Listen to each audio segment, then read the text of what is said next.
Call of Duty finally released the second skill-based matchmaking white paper document details. Let's see what they have to say about SBMM this time around. Activision starts off this blog by saying while skill is one of the many factors in matchmaking, it is not the driving force behind Call of Duty's matchmaking system. Okay, it's very interesting they say that. I don't know, to be honest. Are you sure about that? I mean, I'm not sure why every time I have one decent game, okay? One decent game, and the next game I'm playing against Call of Duty pros, okay? I don't know, maybe that's just me, you know what? Maybe I just feel that, I don't know. At the end of the day, I am a noob, so they're saying skill is not the #1 factor. Maybe it's not. And by the way, yes, I'm being sarcastic there.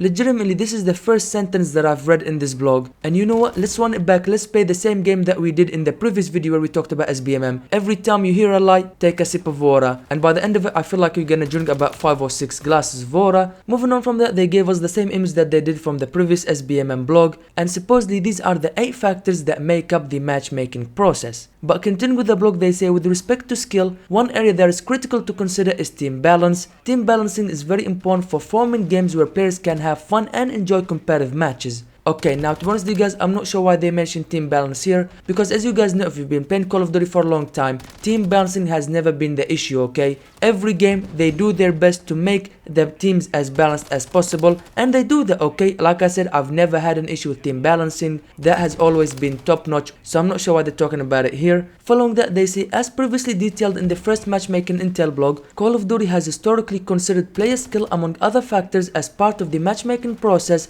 as far back as 2007's COD Modern Warfare. Okay, where's your glass of water? I think it's time to take another sip. Let's be honest here, okay? Now I'm not gonna try to get upset or anything like that, but let's be honest with ourselves here. SBMM was definitely not in COD Modern Warfare, okay? Or you know what? I'll give them the benefit of a doubt. Maybe it was, but even if it was very, very low, okay? Basically non-existent. Now for those of you guys that have played the older Call of Duty games, especially the golden era of Call of Duty games from 2007 all the way to 2012, you would agree with me when I say this, okay? There was no SBMM in these games. Simply put, there was no SBMM in these games, okay? I know Activision keeps on saying yes, there were SBMM as far back as COD Modern Warfare, but that is actually not true, because if there was SBMM in these older Call of Duty games, we would feel it, okay? We wouldn't get into one game where we were absolutely destroying some noobs, and then we'd get into the second game where we're being destroyed, okay? And of course, how can I forget the disbanding lobbies? There were no such thing as disbanding lobbies. The reason why lobbies disband now in these new Call of Duty games is because of SBMM. They're trying to get into lobbies where everybody is similarly skilled, and that's why lobbies disband. In all the Call of Duty games, there was no such thing. There was no SBMM. That's why it was always the same lobby until you backed out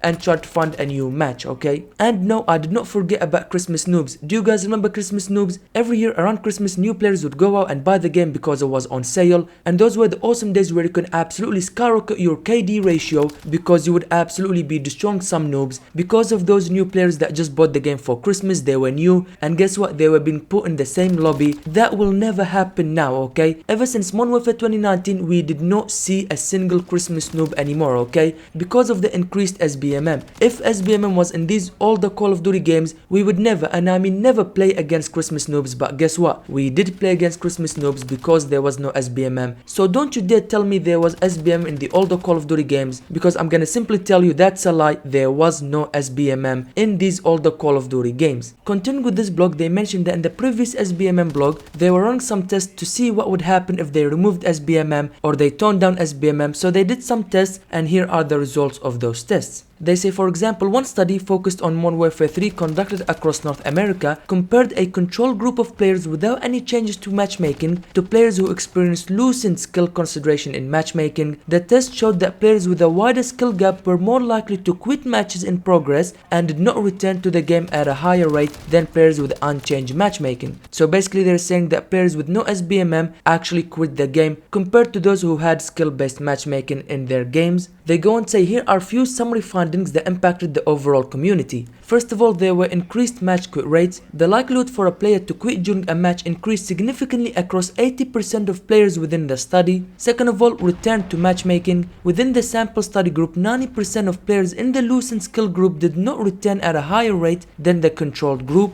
which indicated that low to mid skill players left the game in greater numbers, and of course that's a very big no-no to Activision. The net effect of this was a decrease in the overall player population across the study group. Therefore, the likelihood likely result of this compounding over time will lead to player populations that feature only higher skilled players at an increasing rate. And finally, there were more blowouts, as score delta greater than 30 increased across all skill levels in team deathmatch as one example. So basically, to summarize all of that, Activision are saying that players that experienced no SBMM quit the game and did not return, and most of them were low to mid skill players. And like I said, that's a very big no-no to Activision, because Call of Duty needs those low to mid skill players because that's what populates their games, okay? They don't really care about hardcore players because they know hardcore players will be there to play the game no matter what. But those low to mid skill players, if they do not like the game, they quit. The casual players, I should say, if they quit the game and not return, that's absolutely terrible. So that's why basically SBMM will forever be in Call of Duty, because the players that benefit from SBMM are the casual players, and those are the players that populate this game, that buy the store bundles and all of that. So yeah, that's basically what Activision is saying here. They go and say another test that they conducted was to tighten skill in Call of Duty Modern Warfare 3, and this had the inverse results consistent with the results of the loosening test. Quit rates were down for 90% of players, and we saw other improvements in the experience of low skill players. However, we observed negative impacts for high skill players, and as a result, this change was not rolled out for Call of Duty Modern Warfare 3. And what they're saying in this small paragraph is the fact that they increased SBM even more, and guess what, that was good for low skilled players, or I should say casual players. The increased SBM was good because it lowered the quit rate by 90%, and also it was great experience for low skilled players. However, it did impact the hardcore players, the elite players. Continuing with the article, they say a balanced fair system. The existing matchmaking system allows a broader range of players to have access and exposure to all key parts of Call of Duty's game design in core multiplayer. This includes games where players can contribute meaningfully to their team, not only with wins but for their own personal records and achievements. And what they mean by this is they are akin to the casual players, because like I said, these are the players that populate their games, that buy the store bundles, all these crazy and wacky weird store bundles, and that's why they are very important to keep them playing the game, otherwise it's not good for Activision. And then they go and say value to the elite players. The marginal performance increase for high skilled players with loosened skill consideration represents a short-term gain.